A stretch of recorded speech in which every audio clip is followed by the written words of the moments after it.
Hello hi നമസ്കാരം. Knowledge ബ്ലോഗറിന്റെ പുതിയൊരു വീഡിയോയിലേക്ക് എല്ലാവർക്കും സ്വാഗതം. ഇന്ന് നമ്മൾ പഠിക്കാൻ പോകുന്നത് സെമി കണ്ടക്ടർ ഇലക്ട്രോണിക്സ് എന്ന് പറയുന്ന +2 ഫിസിക്സിലെ ഒരു ചാപ്റ്ററാണ്. ഇതിന്റെ ഡീറ്റെയിൽഡ് ആയിട്ടുള്ള ഒരു എക്സ്പ്ലനേഷനിലൂടെയാണ് നമ്മൾ കടന്നു പോകാൻ പോകുന്നത്. NCERT ടെക്സ്റ്റ് അരിച്ചു പറക്കി നമ്മൾ പഠിക്കാൻ പോവാണ്. ഓക്കെ, നമുക്ക് സ്റ്റാർട്ട് ചെയ്യാം. എല്ലാവരും റെഡിയാന്ന് വിചാരിക്കുന്നു. ഫസ്റ്റ് നമുക്കൊരു ഇൻട്രൊഡക്ഷൻ ആണ് തരുന്നത്. അതായത് എന്തുകൊണ്ട് സെമി കണ്ടക്ടർ, അതാണ് നമ്മളൊരു തുടക്കം പറഞ്ഞു തരുന്നത്. അതായത് നമ്മളൊരു 1930 ആ കാലഘട്ടങ്ങളിലൊക്കെ നമ്മൾ യൂസ് ചെയ്തിരുന്ന ടിവികളൊക്കെ കണ്ടിട്ടുണ്ടെങ്കിൽ അറിയാം, ഭയങ്കര ബൾജ്ഡ് ആയിട്ട് വളരെ സൈസ്ഡ് ആയിട്ടുള്ള ടെലിവിഷൻസ് ആണ് നമ്മൾ യൂസ് ചെയ്തുകൊണ്ടിരുന്നത്. അപ്പൊ അതിൻ്റെ അകത്ത് നമ്മൾ അഴിച്ചു നോക്കിയിട്ടുണ്ടെങ്കിൽ കാണാൻ പറ്റും, അതിൻ്റെ അകത്ത് ഉപയോഗിച്ചിരുന്നത് വാക്വം വാൽവ്സ് ആണ്. അതായത് നമ്മളിപ്പോ പറയുന്ന കമ്പോണൻസ് എന്ന് പറയുന്ന, അതായത് ഓരോ കമ്പോണൻസ് ഉണ്ടല്ലോ, ഇപ്പൊ നമ്മളൊരു ഇലക്ട്രിക് സർക്യൂട്ട് കൺസ്ട്രക്ട് ചെയ്യുമ്പോൾ കപ്പാസിറ്റർ, റെസിസ്റ്റർ, അതുപോലെ ഇൻഡക്ടർ, അങ്ങനെ കുറെ കമ്പോണൻസ് നമ്മൾ യൂസ് ചെയ്യും. അത് വെച്ചിട്ടാണ് നമ്മളൊരു സർക്യൂട്ട് കൺസ്ട്രക്ട് ചെയ്യുന്നത്. അപ്പൊ അതുപോലെ നമ്മൾ യൂസ് ചെയ്തിരുന്ന കമ്പോണൻസിന് പകരം അന്ന് ഉപയോഗിച്ചുകൊണ്ടിരുന്നത് വാക്വം വാൽവുകളാണ്.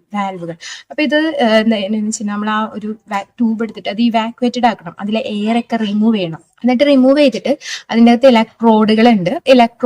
ഒരു ഇലക്ട്രോഡ് അപ്പോൾ 1, 2, 3 ഇലക്ട്രോഡുകൾ കാണും. അപ്പോൾ ഒരു ഇലക്ട്രോഡ് നമ്മൾ ഹീറ്റ് ആക്കും. അപ്പോൾ ഇലക്ട്രോഡ് ഹീറ്റ് ആവുമ്പോൾ അതിൽ നിന്ന് ഇലക്ട്രോൺസ് ഇജക്റ്റ് ആവും, ഇലക്ട്രോൺസ് ആ വാക്വത്തിൽ കൂടെ ഫ്ലോ ചെയ്യും.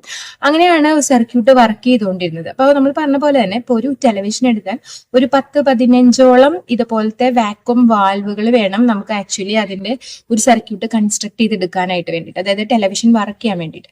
അപ്പോൾ അത് നമുക്കൊരു ബുദ്ധിമുട്ടായിട്ട് വന്നു. ഒന്ന്, it is not easy to carry, അല്ലെ, അത് ഭയങ്കര സൈസ്ഡ് ആണ്. പിന്നെ രണ്ടാമത്തെ കാര്യം എന്ന് പറഞ്ഞാൽ നമുക്ക് തീരുമാനിക്കാൻ പറ്റില്ല. അപ്പൊ വാക്വം ആണ്, ഇവാക്വേറ്റഡ് ആണ്, അപ്പൊ അത് ബുദ്ധിമുട്ടുള്ള കാര്യമാണ്. അപ്പൊ അതുപോലെ തന്നെ ഇലക്ട്രോൺസിന്റെ ഫ്ലോ നമ്മുടെ കയ്യിലല്ല, ഇറ്റ്സ് നോട്ട് കൺട്രോൾ. അപ്പോൾ അതൊക്കെ ഇലക്ട്രോൺസിന്റെ ഫ്ലോ എന്നല്ല, ചാർജ് കാരിയേഴ്സിന്റെ ഫ്ലോ എന്ന് പറയുന്നത് അൺകൺട്രോൾഡ് ആണ്, നമ്മുടെ കയ്യിലല്ല ഉള്ളത്.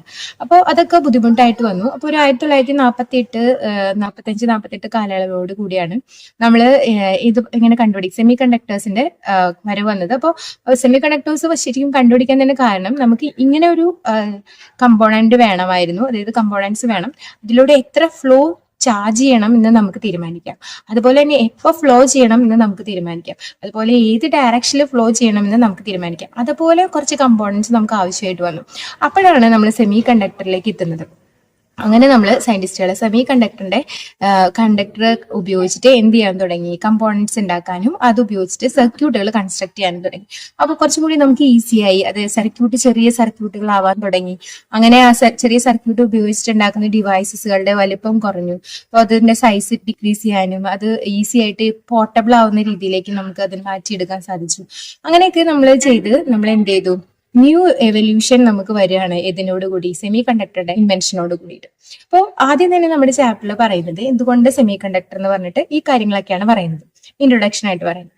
ഇനി നമ്മൾ ക്ലാസിഫൈ ചെയ്യാൻ പോകുന്നത്, അതായത് നമ്മുടെ ഈ പറയുന്ന മെറ്റീരിയൽസിനെ നമ്മൾ on the basis of different themes, അതായത് ഓരോരോ കാര്യങ്ങൾ വെച്ചിട്ട് നമ്മൾ നമ്മുടെ മെറ്റീരിയൽസിനെ ക്ലാസിഫൈ ചെയ്യാൻ പറ്റും. ഒന്നാമത്തെ ക്ലാസിഫിക്കേഷൻ നമുക്ക് പറയുന്നത് കണ്ടക്ടിവിറ്റിയുടെയും റെസിസ്റ്റിവിറ്റിയുടെയും ബേസിലാണ്. അപ്പോൾ കണ്ടക്ടിവിറ്റി, റെസിസ്റ്റിവിറ്റി ഒക്കെ എന്താണെന്ന് നമ്മൾ പഠിച്ചിട്ടുള്ളതാണ്. ഇതെല്ലാം ഓരോ മെറ്റീരിയൽസിന്റെ നേച്ചറാണ്, സ്വഭാവമാണ്, അല്ലാതെ ഒരു ക്വാണ്ടിറ്റി അല്ല ഇതൊന്നും, അതൊരു നേച്ചറാണ്. അപ്പൊ നമ്മൾ പറയും ഇൻസുലേറ്റേഴ്സ്, അല്ലെ, ഇൻസുലേറ്റേഴ്സ് എന്ന് പറയുന്ന ഒരു ടൈപ്പ് ഓഫ് മെറ്റീരിയൽ ആണ്. പേപ്പർ, വുഡ്, അതെല്ലാം എന്താണ്, ഇൻസുലേറ്റേഴ്സ് ആണ്. അവർക്ക് എന്ത് ചെയ്യാൻ പറ്റില്ല, കണ്ടക്ട് ചെയ്യാൻ പറ്റില്ല, അതായത് അല്ലെ ഇലക്ട്രിസിറ്റിനെ കണ്ടക്ട് ചെയ്യാൻ, ചാർജിനെ ഫ്ലോ ചെയ്യിക്കാൻ പറ്റാത്ത ആൾക്കാരാണ് ആരെന്ന് പറയുന്നത്, ഇൻസുലേറ്റേഴ്സ് എന്ന് പറയുന്നത്. അപ്പൊ അവർക്ക് കണ്ടക്ടിവിറ്റി വളരെ കുറവാണ്, ശരിയല്ലേ. അപ്പൊ ഈ കണ്ടക്ടിവിറ്റിയുടെ റെസിപ്രോക്കൽ ആണ് അത് എന്ന് പറയുന്നത് റെസിസ്റ്റിവിറ്റി. നമ്മൾ പഠിച്ചിട്ടുള്ളതാണ് 3rd ചാപ്റ്റർ, കറന്റ് ഇലക്ട്രിസിറ്റി എന്ന് പറയുന്ന ചാപ്റ്ററിൽ നമ്മൾ പഠിച്ചിട്ടുണ്ട്. Conductivity is the inverse of resistivity നമ്മൾ പഠിച്ചിട്ടുണ്ട്, ശരിയല്ലേ.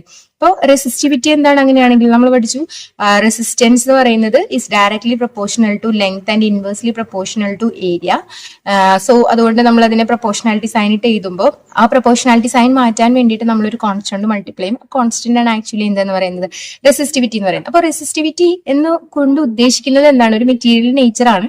ഇറ്റ് ഡസ് നോട്ട് കണ്ടക്ട്, അല്ലെ, കണ്ടക്ട് ചെയ്യുന്നില്ല എന്ന് പറയാൻ വേണ്ടിയിട്ട് നമ്മൾ കൊണ്ടുവരുന്ന ഒരു കൺസെപ്റ്റ് ആണ് ഇതെന്ന് പറയുന്നത് റെസിസ്റ്റിവിറ്റി. അത് റെസിസ്റ്റ് ചെയ്യുന്നു, അല്ലെ, ചാർജിന്റെ ഫ്ലോനെ അത് റെസിസ്റ്റ് ചെയ്യുന്നു, അതാണ് റെസിസ്റ്റിവിറ്റി എന്ന് ഉദ്ദേശിക്കുന്നത്. അപ്പോൾ റെസിസ്റ്റിവിറ്റി റെസിപ്രോക്കലാണ് കണ്ടക്ടിവിറ്റി എന്ന് വെച്ചാൽ എന്താണ്, അവരെന്തായാലും സിമ്പിൾ ആയിട്ട് ഇലക്ട്രോൺസിനെ ചാർജ് കാരിയേഴ്സിനെ എന്ത് ചെയ്യും, കണ്ടക്ട് ചെയ്യും, അതാണ് കണ്ടക്ടിവിറ്റി. അപ്പൊ നമ്മൾ പറയാണ് മെറ്റീരിയൽസ് 3 ടൈപ്പ് മെറ്റീരിയൽസ് ഉണ്ട്. നന്നായിട്ട് കണ്ടക്ട് ചെയ്യുന്ന മെറ്റീരിയൽസ് ഉണ്ട്, ശരിയല്ലേ. അവരെ നമ്മൾ എന്താ വിളിക്കുക, കണ്ടക്ടേഴ്സ് എന്ന് വിളിക്കും, അല്ലെ. മെറ്റൽസ് എല്ലാം വരുന്നത് എവിടെയാണ്, ഈ കണ്ടക്ടേഴ്സിലാണ്. ഇനി നന്നായിട്ട് കണ്ടക്ട് ചെയ്യാത്ത, അതായത് അല്ലെങ്കിൽ തീരെ കണ്ടക്ട് ചെയ്യാത്ത ആൾക്കാരുണ്ട്. അവരായിരിക്കും, അവർക്ക് കണ്ടക്ടിവിറ്റി എങ്ങനെയായിരിക്കും, വളരെ കുറവായിരിക്കും. അവർ ഏത് കാറ്റഗറിയിൽ വരും? അവരെ നമ്മൾ വിളിക്കുന്ന പേരാണ് ഇൻസുലേറ്റേഴ്സ്. നമ്മൾ തൊട്ട് മുമ്പ് പറഞ്ഞ പേപ്പർ, വുഡ്, അങ്ങനെയുള്ള സാധനങ്ങളൊക്കെ ഏതിൽ വരാം? ഇൻസുലേറ്റേഴ്സിലാണ് വരാം. അപ്പോൾ ഇനി ഇതിന് രണ്ടിനും ഇടയിൽ ഒരാളുണ്ട്, അതാണ് നമ്മുടെ ഹീറോ എന്ന് പറയുന്നത്. ആരാണത്? സെമി കണ്ടക്ടേഴ്സ് പൊതുവെ നമ്മൾ യൂസ് ചെയ്യുന്ന സെമി കണ്ടക്ടേഴ്സ് എന്ന് പറയുന്നത് സിലിക്കണും ജെർമേനിയം. അതായത് നമ്മളിപ്പോൾ ഉപയോഗിക്കുന്ന എല്ലാ ഇൻസ്ട്രുമെന്റ്സിലും മിക്കവാറും ഉപയോഗിച്ചിരിക്കുന്നത് ആരെ തന്നെയാണ്? നമ്മുടെ സിലിക്കണും ജെർമേനിയവും തന്നെയാണ്. അപ്പൊ അവരാണ് നമ്മുടെ താരങ്ങൾ. അവരെ കുറിച്ചാണ് എന്ത് ചെയ്യാൻ പോകുന്നത്? നമ്മൾ ഈ ചാപ്റ്റർ ഫുള്ള് പഠിക്കാൻ പോകുന്നത്. ഓക്കെ, അപ്പൊ നമ്മൾ എങ്ങനെ ക്ലാസിഫൈ ചെയ്തു? കണ്ടക്ടിവിറ്റി, റെസിസ്റ്റിവിറ്റി അനുസരിച്ച് മെറ്റീരിയൽസിനെ നമുക്ക് മൂന്നായിട്ട് ക്ലാസിഫൈ ചെയ്യാം. കണ്ടക്ടിവിറ്റി ഏറ്റവും കൂടുതലുള്ളത് ആരാണ്? കണ്ടക്ടേഴ്സ്. മെറ്റൽസ് ഒക്കെ ഉൾപ്പെടുന്നത് എവിടെയാണ്? കണ്ടക്ടേഴ്സിലാണ്. അപ്പൊ അവർക്ക് കണ്ടക്ടിവിറ്റി വളരെ കൂടുതലാണ്, ശരിയല്ലേ? അങ്ങനെയാണെങ്കിൽ അവർക്ക് റെസിസ്റ്റിവിറ്റി എങ്ങനെയായിരിക്കും? വളരെ കുറവായിരിക്കും. സിമ്പിൾ. അതുപോലെ തന്നെ ഇൻസുലേറ്റേഴ്സ്, അല്ലെ? ഇൻസുലേറ്റേഴ്സിന് കണ്ടക്ടിവിറ്റി വളരെ കുറവാണ്. അപ്പൊ അവരുടെ റെസിസ്റ്റിവിറ്റി എങ്ങനെയായിരിക്കും? ഹൈ റെസിസ്റ്റിവിറ്റി ആയിരിക്കും. റെസിസ്റ്റിവിറ്റി ഏറ്റവും കൂടുതലുള്ള മെറ്റീരിയൽസ് ആണ് ആരെന്ന് പറയുന്നത്? ഇൻസുലേറ്റേഴ്സ് എന്ന് പറയുന്നത്. ഇനി സെമി കണ്ടക്ടേഴ്സ്, ഇവർക്ക് രണ്ടുപേരുടെ ഇടയിൽ വരും. കണ്ടക്ടിവിറ്റി എന്ന് പറഞ്ഞു കഴിഞ്ഞാൽ കണ്ടക്ടേഴ്സിന്റെ അത്രയും കണ്ടക്ടിവിറ്റി ഇല്ല, എന്ന് വെച്ചാൽ ഇൻസുലേറ്റേഴ്സിന്റെ അത്രയും കണ്ടക്ടിവിറ്റി കുറവുമില്ല. രണ്ടിനും ഇന്റർമീഡിയറ്റ്. റെസിസ്റ്റിവിറ്റി അങ്ങനെ തന്നെ, കണ്ടക്ടേഴ്സിന്റെയും അത്രയും റെസിസ്റ്റിവിറ്റി കുറവില്ല. അതായത് കണ്ടക്ടേഴ്സ് എന്ന് പറഞ്ഞാൽ ഒട്ടും റെസിസ്റ്റിവിറ്റി ഇല്ലാത്ത ആൾക്കാരാണ് കണ്ടക്ടേഴ്സ്.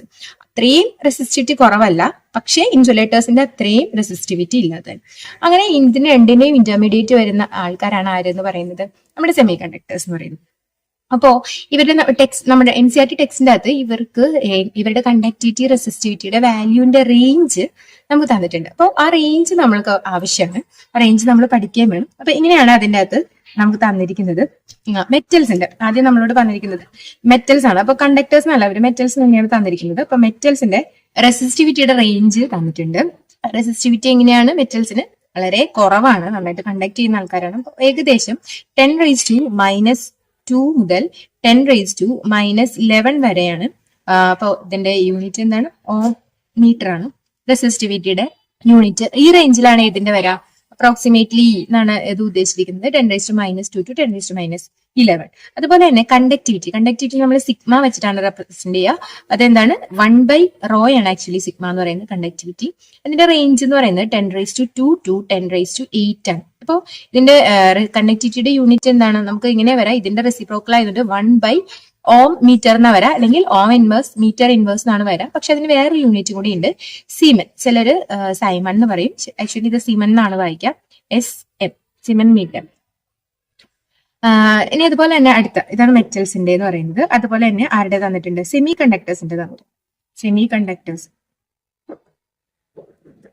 ടെക്സ്റ്റിന്റെ അകത്ത് കൊടുത്തിരിക്കുന്ന വാല്യൂസ് ആണ്. അപ്പൊ നമുക്കിത് ആവശ്യമാണ്. ഇപ്പോൾ എൻട്രൻസിനാണെങ്കിലും അല്ലെങ്കിലൊക്കെ ഇമ്പോർട്ടന്റ് ആയിട്ടുള്ള, ഇപ്പൊ നമുക്ക് മൾട്ടിപ്പിൾ ചോയ്സ് വേണമെങ്കിൽ ഇവിടെ നിന്ന് ചോദിക്കാം, ശരിയല്ലേ? അപ്പോൾ ഇതിന്റെ അകത്ത് നമുക്ക് റെസിസ്റ്റിവിറ്റിയുടെ വാല്യൂ തന്നിട്ട് ഇരിക്കുന്നത്. സെമി കണ്ടക്ടേഴ്സിന്റെ റേഞ്ച് നോക്കാം. 10⁻⁵ to 10⁻6 ആണ്. റെസിസ്റ്റിവിറ്റി മെറ്റൽസിന് വളരെ കുറവാണ്. അതിനേക്കാളും കുറച്ചുകൂടി കൂടുതൽ റെസിസ്റ്റിവിറ്റി ഉള്ള ആൾക്കാരാണ് അവർ സെമി കണ്ടക്ടേഴ്സ്. അതുപോലെ തന്നെ കണ്ടക്ടേഴ്സിന്റെ അത്രയും ഇല്ല. എന്തിന്? സെമി കണ്ടക്ടേഴ്സിന് റേഞ്ച് കൊടുത്തിരിക്കുന്ന നോക്കാം. 10⁻⁵ to 10⁻⁻6 siemens metre inverse. Metre inverse ഇടാൻ പറഞ്ഞു. അതുപോലെ തന്നെ അടുത്ത കാറ്റഗറിയാണ് ഇതെന്ന് പറയുന്നത് ഇൻസുലേറ്റേഴ്സ് എന്ന് പറയുന്നത്. ഇൻസുലേറ്റേഴ്സിനും എങ്ങനെയായിരിക്കും? റെസിസ്റ്റിവിറ്റി എന്ന് പറയുന്നത് വളരെ കൂടുതലായിരിക്കും, അല്ലെ? 10⁻, ഏതാ റേഞ്ച് വരാം? 10⁻11 to 10⁻19 മീറ്റർ ഉണ്ടോ? 10⁻19 അത്രയും റെസിസ്റ്റിവിറ്റി കൂടിയ ആൾക്കാരാണ് ഇൻസുലേറ്റേഴ്സ്. അതുപോലെ തന്നെ സിഗ്മ കണ്ടക്ടിവിറ്റി എന്ന് പറയുന്നത് റേഞ്ച് 10⁻11 to 10⁻6 സീമൻ മീറ്റർ.